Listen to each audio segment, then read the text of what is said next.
তো করাতি আছে গাছের তো 2-3 বার বলেছে যে খবরদার কাটিস নিয়ে কাটলি তোদের সমস্যা হবে। তা ওরা ওটা প্রথম মানিয়ে নেওয়ার পরে কিছু পরে ওদের মাঝে একজনের টান দিয়ে উঠিয়ে নিয়ে যাচ্ছে, আর কয়েকজনের হাউমা করে কান দিয়ে টানিয়ে ধরে নামতেছে না।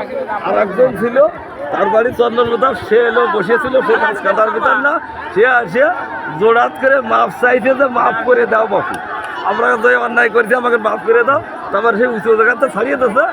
4জন করাতে 3জন নিচেতে গড়ে হয়েছে, আর ওইজন ফেলা দিচ্ছে। কয়টাই এলো খালি একজন গড়ে হয়েছে। স্থানীয় মানুষ 2জন ছিল, তারা গাছ কাটার সাথে জড়িত না, তারা আছে তাদের সুস্থ করে সদর হাসপাতালে নিয়ে এইভাবেই করে। তারপরে তো লোকজন এনে আসতেছে, এটা আমাকে জানা। আপনারা বন্ধুরা দেখতে পাচ্ছেন